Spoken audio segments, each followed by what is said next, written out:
Today we're visiting a video game company that developed one of my favorite memories from the NES. It's this awesome baseball game called Bases Loaded from the company Jaleco.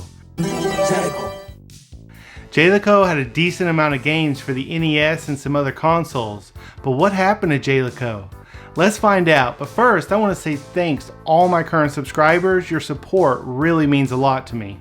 If you're a new visitor here, I'm Rodney and this is my channel, Zivivi Entertainment. Before we continue, don't forget to subscribe and click the notification bell to get updates on my new videos. Here we go.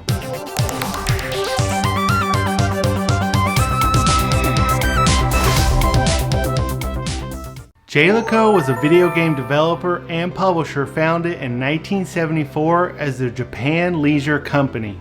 Their original business was producing equipment for arcades and amusement parks throughout Japan. In the late 1970s, arcades became extremely popular with the release of Space Invaders in 1978. Space Invaders would put an end to the 1977 arcade market crash, which was caused when Atari released Pong in 1975 as a home console.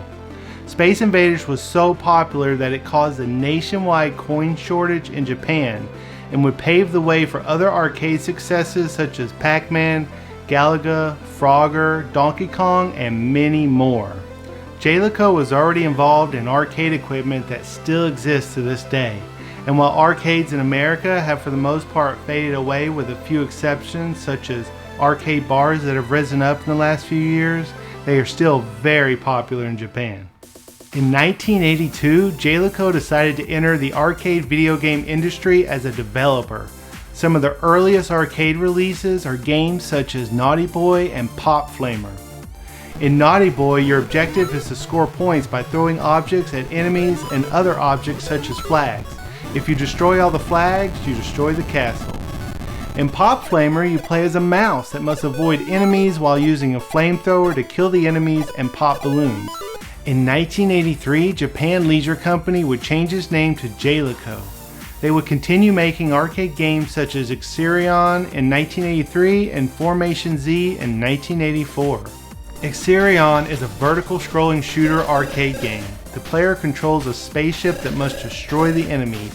The game also uses a pseudo 3D scrolling background that would not make it to most home consoles due to hardware limitations.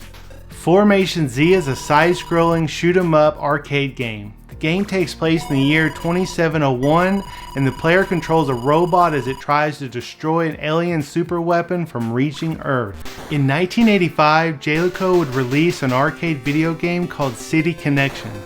Later that year, City Connection would be ported by developer Heck to the Famicom and would receive mixed to positive reviews. City Connection would be released years later to Nintendo's Virtual Console and receive much more negative reviews.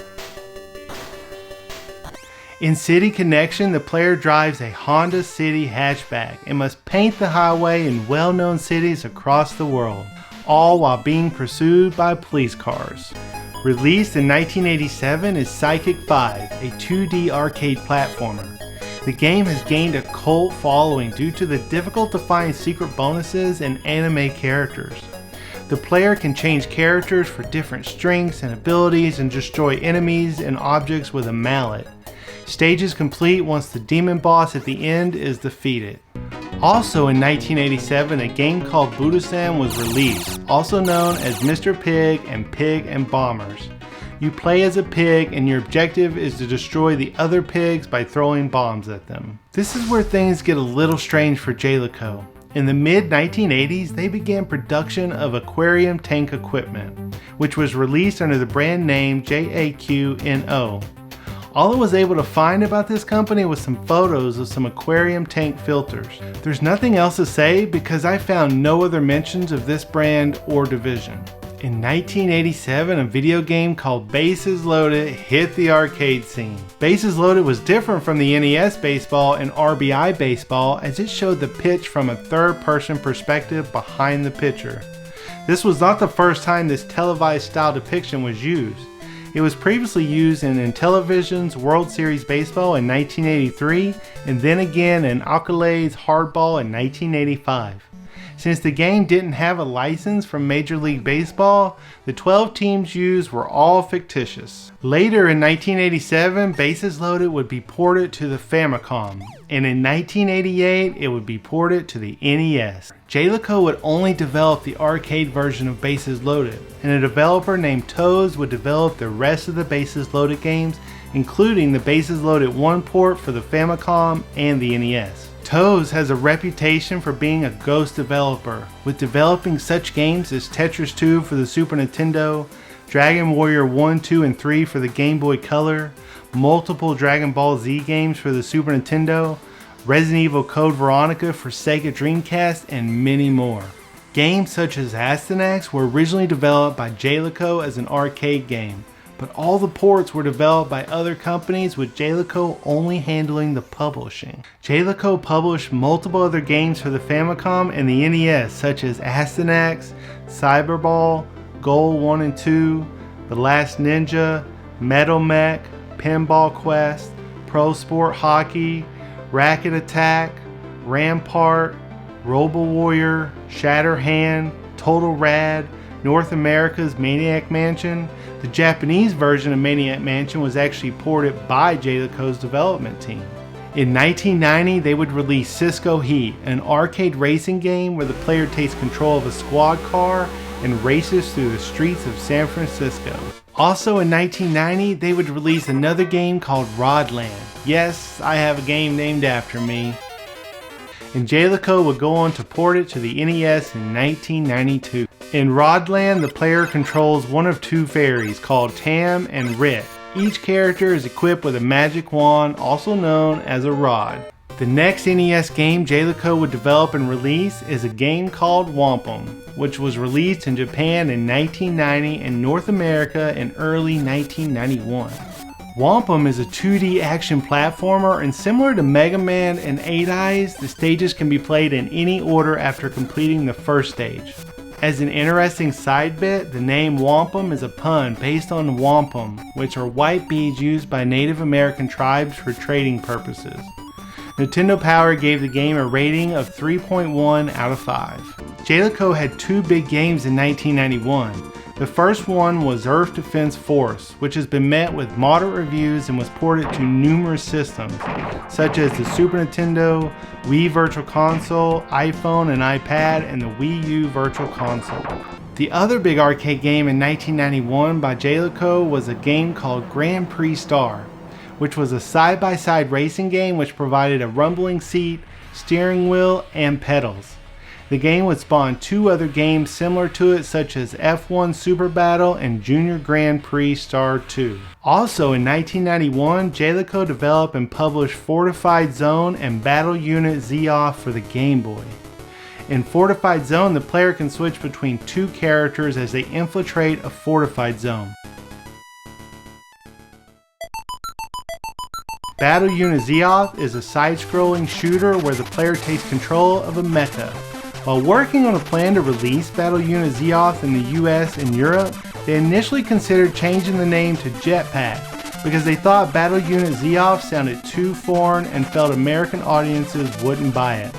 However, before release, they scrapped this idea and changed the name back to Battle Unit Z-Off. In 1992, Jaleco released a game for the Super Nintendo that I remember more for the box than I do the actual game, because the box had these two cool kids on the cover that definitely resembled the 90s to a T. The game was Rival Turf, a very typical beat-em-up game for the time, and because of this received negative reviews. In 1993 and 1994, they would develop and release multiple games for the NES and Super Nintendo. The Young Indiana Jones Chronicles was released in 1993 for the NES, and in the same year, Operation Logic Bomb, Ball Brothers, and Tough Enough was released for the Super Nintendo. In 1994, they would release Pro Sport Hockey, Hammerlock Wrestling, and the Peacekeepers for the Super Nintendo. At this point in 1993, with all the arcades fading across America, Jaleco's North American division decides to discontinue making arcade games and switch to focusing primarily on console games. However, by the year 2000, Jaleco had not produced a single hit video game in several years. Jaleco's final arcade game was released in the year 2000 called Dream Audition, which looks to be some kind of karaoke machine where you can, as the ad says, make your dreams come true. It's a sad ending to over 20 years of arcade development by Jaleco. It's at this point in the year 2000 that Jaleco was acquired by a Hong Kong-based company called PCCW and renamed to PCCW Japan. The new company shut down the arcade division of Jaleco and only retained the home console division. In the same year, they would release a survival horror video game for the Dreamcast called Carrier, which, like most of their games from the Super Nintendo and onward, would receive mediocre reviews.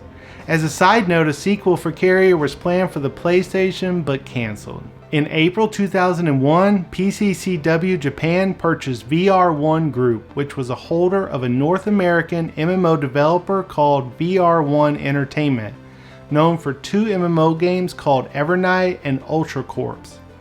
They also developed a game for the original Xbox called Nightcaster, which received very mixed reviews. In October of 2002, PCCW Japan merged VR1 Group and Jaleco USA and formed Jaleco Entertainment and moved the division to Buffalo, New York.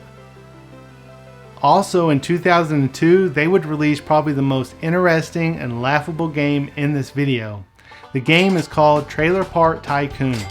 The game came out for the PC, and your objective, if you haven't guessed it already, is to build a trailer park. And again, like most of Jaleco's games in the last few years, received very mediocre reviews. In 2003, they would develop and release Goblin Commander for the original Xbox, PlayStation 2, and GameCube. The game is a real-time strategy game set in a fantasy world where a civil war has broke out amongst goblin clans. For the first time in a few years, they develop a game that receives some decent reviews. I guess all the different company names since 2000 seem too much because in 2004 they changed the name back to just Jaleco. In 2005, the company started another downfall that would last almost an entire decade. In August of 2005, PCCW sold Jaleco to Sandringham Fund SPC, along with Hyperlink Investments Group. Remember Hyperlink's investment group because it reappears very soon. In 2006, Jaleco's board of directors renamed the company to Jaleco Holding and separated out the video game operations into a new company called none other than Jaleco, and made the new company a subsidiary of Jaleco Holding. In 2007, Hyperlink Investments Group sold its stock in Jaleco Holding to Game Yaru, a Japanese mobile game developer. In 2008, Jaleco's North American division, Jaleco Entertainment, would close their doors forever. In 2009, Game Yaru, who already owned stock in Jaleco Holding, bought the remainder of the company and would assume a $7.7 million loan. At this point, Jaleco Holding would only produce video games for mobile phones and browsers, and they would also license out their older video games to third-party developers for use in other projects. In May of 2009, Jaleco would release their final console game ever, an action RPG for the Wii exclusive to Japan called Ugon no Kazuna. I never found any reviews besides a forum post with the title of "One of the worst games I've ever played." We can probably draw our own conclusions from that, and it really makes for a sad last attempt at making a console game. And by 2012, Game Yaru was in financial crisis due to high debt and would go on to declare bankruptcy. Jaleco was then acquired by a Japanese company ironically called City Connection, formerly known as Clarice Disc. Jaleco Holding would rename itself to Incom Holdings in 2009 and change its focus to real estate and finance business in Japan. And in May of 2013, they dissolved and were removed from the Jazz deck. According to Wikipedia, as of May 21st, 2014, Jaleco is considered defunct. I'll always remember them best for Bases Loaded and a few other NES games, and in Japan I'm sure their arcade machines will live on for a long time. However, like a lot of video game developers from the 70s and 80s, they just didn't make it. If you enjoyed this video, hit subscribe and click the notification bell to get updates on my new videos. And click that thumbs up button. Also, comment below your thoughts on Jaleco's journey or maybe your favorite Jaleco game. As always, thanks so much to my subscribers, thanks for watching, and I'll see you next time.